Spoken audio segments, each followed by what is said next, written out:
كان بين علي رضي الله عنه وبين الرسول صلى الله عليه وسلم كان مسألة الوصية. فما في ذكر، ما في ذكر إطلاقا لا لنجم داود ولا لهيكل سليمان. احنا قلنا نجم داود ليست أدلة الدعوة. لحظة لا تقاطع. فهو يقول إنه يسلم إرث الأنبياء. وين إرث الأنبياء؟ ما أنا هجيب لك الروايات كلها من أول آدم. أنا أشرح هذه الرواية اللي هي معتمدكم. فنحن نقول فإذا حضرتك الوفاة فليسلمها، إلى أن جاء إلى 12 قال له إذا حضرتك الوفاة فسلمها. قال ما توفاش. أحسن، ما توفاش يبقى مفيش وصية، ما حضرته الوفاة، خلاص بطل ما أعطى الوصية، مفهومك انت. المهدي. لا بمفهومك انت. لكن احنا بقى عندنا روايات فاهم الناس ما هو محل التسليم. لك كل الوقت لكي تفهم الناس. فهم الناس، ادعوهم إلى مهدويتك. اللهم صل على سيدنا محمد وعلى سيدنا محمد الأئمة والمهديين وسلم تسليما كثيرا. بالنسبة لعبارة فإذا حضرته الوفاة، طبعا إذا حضرته الوفاة طبعا هو ماتش فليسلمها. يسلم ماذا؟ هو الشيخ عدنان يتكلم عن الوصية، ولكن الحقيقة مواريث الأنبياء والأوصياء، لأن طبعا الوصية من المعروف طبعا هتبقى موجودة مع كل الأئمة يحتجوا بها على الناس الموجودة في عصرهم. بالنسبة المطلوب مني ان انا اجيب الروايات التي تؤكد بان فعلا ان موضوع التسليم هو مواريث الانبياء والاوصياء. بس شكرا. طيب معنا يعني وافقته جدلا على ان المسلم ورثت ميراث الانبياء، مواريث الانبياء والاوصياء اللي هو العلم وغيره. جميل. العلم. والرجل لم تحضره الوفاة فما سلمه حتى المواريث. لا عنده لغايه دلوقتي. لا عنده ولكن هذا العلم اللدني يا شيخ هذا العلم اللدني عنده الى الان يا استاذ. اذا ما حضرته الوفاة يعني يا استاذ محمد معلش ما تفسرش بمزاجك. لا شوف يا شيخ عدنان. نعم. إذا حضرته الوفاة فليسلم. يسلم ماذا؟ مواريث الأنبياء والأوصياء. جميل. هو لم يمت ولم تحضره الوفاة، فما هذه سلم. المواريث عنده. من هو الحجة الآن؟ الإمام المهدي. لا. من هو أنت هتقولي لا خليني أكمل. اسمع. مين هو الحجة الآن؟ اسمع. الإمام المهدي. أرسل من؟ ابنه أحمد وصي ورسول. شوف. أول المؤمنين كما جاء في الوصية. اسمع. حتى أهل السنة فاهمين. أنت ما تفسرش بمزاجك. لحظة حتى نفهم اليهود، لأنه أصحاب النجم السداسية. اصبر. لا مؤاخذة. يقول لا درع داوود. اصبر. مش اليهود. اصبر. يقول لي القناة فإذا خرجت من القناة سلمتها فسلم الملف لا ما قالش الملف. لا ما جابش سيرة الملف. فسلمها. جميل. وأنا لم أخرج بعد. إذا لم أسلمه المواريث. ما بينتش أنت إيه؟ أنا هعرفك أنت بقى هتسلم إيه، وأجيب لك الروايات اللي بتؤكد على ذلك. اتفقنا. شوف جدلا أن اللي بيسلموا تعبير الشامي الحلو. إذا حضرته الوفاة يسلموا مواريث الأنبياء. مواريث الأنبياء. حضرته الوفاة لم تحضره الوفاة. إذا ما سلم. لا إله. وأنا قلت لك سلم مواريث الأنبياء والأوصياء. اللهم إني لا أسألك رد القضاء. يا شيخ هو بيعمل ايه دلوقتي؟ انتهيت. مين؟ الامام اللي هو احمد الحسن بيعمل ايه؟ هو وصي ورسول الامام المهدي. بيعمل ايه دلوقتي طالما لم يتسلم الوصيه ولا مواريث الانبياء؟ يا صاحبكم الممهد لابيه. طيب ناخد محمد من مصر. وصي ورسول ابيه. ناخد محمد. مشاهدينا الكرام نعتذر لك يا اخ محمد على ان احنا اطلنا عليك المقام، لكن قبل ان تتدخل معنا الشيخ العالم القراني استشهد بهذه الروايه التي قالها الشيخ عدنان اللي هي حول الهيكل، أنه يهدم المساجد والزوايا ويبني الهيكل من علامات ظهوره. قال إنها صحيحة، وهذا في موقع سماحاتي على الإنترنت، تراجع الرواية. في كلام الشيخ صفاء يعني إخواني الأعزاء، حينما الرسول وكل علي كما قال فضيلة الشيخ عدنان بطلاق زوجاته أو بقائهن كما أراد، هل الرسول يعني نسي يقول لعلي يعني اشطب هذين الآيتين من القرآن اللذين أمر بعدم طلاقهن وأنه لا يحل له النساء من بعد؟ ما أعرفش هل دي ما جاتش في الوصية ولا ما جاتش. جزاك الله خير. بيض الله وجهك. طيب بيض الله وجهك. اصل في ايتين قراءتين امسكهم. طيب ناخد محمد. السلام عليكم يا محمد. عشان ارد عليه. السلام عليكم. تستخف بالقرآن. السلام عليكم يا محمد. بالقرآن حاشا. نسمع الى محمد. اتفضل يا اخ محمد. ايوه اتفضل. ايوه السلام عليكم. وعليكم السلام. ايوه هو بيقول دخل السرداب. لما ليس عندنا سرداب. ابن تيمية الذي قال ذلك. نعم. يعني هو دخل وهو عمره 5 سنوات. ليس عندنا سرداب. والرسول يقول أعمار أمتي بين 60 و70. اتفضل يا ليس شيخ عبد العال. عندنا سرداب. شكرا يا يعني محمد. يعيش ازاي الفترة دي كلها؟ هو بيسال، انت بتسال عن طول العمر. اتفضل يا شيخ عبد العال. ما يهم سرداب سبحان ولا الله طول العمر. آه. سيدنا عيسى موجود، سيدنا نوح عاش اكثر من 1000 سنه.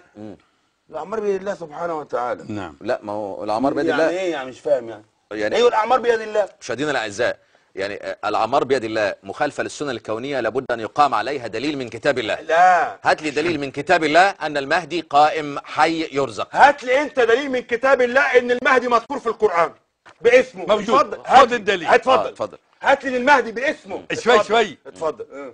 ولكل قوم هاد. مين هو الهاد؟ الله اكبر. اتفضل هات لي تفسيرها. علي. اتفضل انما علي. انت منذر ولكل قوم هاد. وانا عندي الكتاب. أيوة. اتفضل يلا. شو رايك بالدليل؟ قدام الناس قول قدامهم مين هو الهاد. اصبت بالصداع يا يلا شيخ. قول لهم مين هو الهاد. هو وصلت علي بالصداع. بن ابي طالب عليه من معنا يا السلام. عمر قول الهادي؟ لهم. من معنا؟ من معنا؟ عبد الرحمن من مصر. السلام عليكم ورحمه الله. اتفضل. وعليكم السلام ورحمة الله وبركاته. اتفضل. اتكلم. اتفضل. اولا انا اسجل حبي وتقديري قناة صفا، شكرا لك يا واشهد شيخ الله ان انا احبك في الله يا استاذ محمد. احبك الله الذي احببتنا فيه. واقول للشيخ عدنان لا يغرك اذا انسلخ من اهل مصر 1 أو 20,000. نعم. والله هناك من شباب الازهر بفضل الله نعم. هناك من يحفظون السنة وان يحافظون على سنة حبيبهم. أليست عطرة النبي من سنة النبي؟ خليه يتدخل وبعدين يبقى رد يا شيخنا. يقول لك خليه السنة. يرد. يبقى خليه يرد. اتبعتوا عطرة النبي؟ يا شيخ ما عبد دي العال، السنة. انت خرجت عن وقارك في هذه ما انا اهو ما هو. طيب اتفضل يا اخ عبد ما هو الرحمن. السنة. اتفضل يا شيخ عبد حضرتك الرحمن. من سؤال. عطرة النبي. يبدو انك ازهري يا عبد الرحمن. الحمد لله. يعني بارك الله في الازهر أنني- الشريف بارك وفي الله علمائه. لكم في الحمد أزهركم. لله انني مسلم وازهري. الحمد لله. اتفضل. انا هسأل الشيخ عبد العال. اتفضل. اسأل الشيخ عبد العال. نعم. حضرتك ليه ما بتجاوبش على السؤال صريح زي ما قال لك من اول الحلقة؟ كل ما الحلقة بتيجي بيسألك سؤال وانت ترد عليه بسؤال. الافضل يا شيخ ترد عليه بإجابة لو عندك حجة قوية. إيه السؤال اللي وبيننا ما جبتش وبينكم عليه؟ الأدلة الصحيحة. اسمع. ضعفت رواية. أين طرق التضعيف وأين هذا السند وأين العلل؟ ألا تدري علم الجرح والتعديل؟ أرسل إليك تلميذا من تلامذة أهل السنة في مصر يعلمونك درسا في الجرح والتعديل؟ ليس عندنا هذا العلم، عندنا القرآن وعندنا آل البيت. نسمع له الاخر مداخله تليفونيه. إذا فكيف ضعفت هذه الرواية؟ ليس من المعقول أننا نهدم المساجد ونبني الهياكل عقليا. في عجيب. طب وهل عقليا ان المهدي عايش 1200 سنه؟ طبعا عقليا طبعا. زي الفل. عندنا سيدنا نوح عاش أكثر من 1000 سنة. شكرا يا عبد الرحمن. سبحان ناسف الله. عشان ناخد في دخلات اخرى. يعني هناك خرف في ناحيه وعقل في ناحيه اخرى. يعني معنا من؟ ما هو تخريف فعلا. انتوا عندكم برضه مخرفين في المهدي، مش عارفين المهدي مين. اتفضل يا شيخنا لو لك تعليق الى ناتي الاتصال القادم.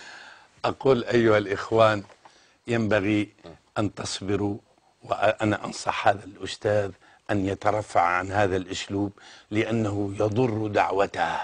وهذا الكلام اللي ظهر من هذا الأزهري بارك الله في جامعات المسلمين كلها وفي أزهرنا الشريف.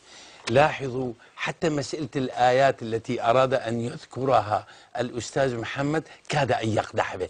أيتين أنا قلت قدحت. أيتين. اذكرها. أصبر. أنا قدحت. أصبر. لا تتقول علي. أصبر. لا تتقول. أصبر. لا يليق والله لا يليق. لا تتقول. والله لا يليق. لا تتقول. المسلمون كلهم يشهدون أنكم لا تجيبون، ولكن أنا لم أجيب. لا تجيب. أنا سألتك الآن أنا لم أجيب. هل صعد المهدي من أجل إتمام النسل بزوجته أم كان يجامعها هي في الأرض وفي السماء؟ يا شيخ عدنان أسأله. أنت السؤال الوحيد اللي تقوله أي. هل له ذرية؟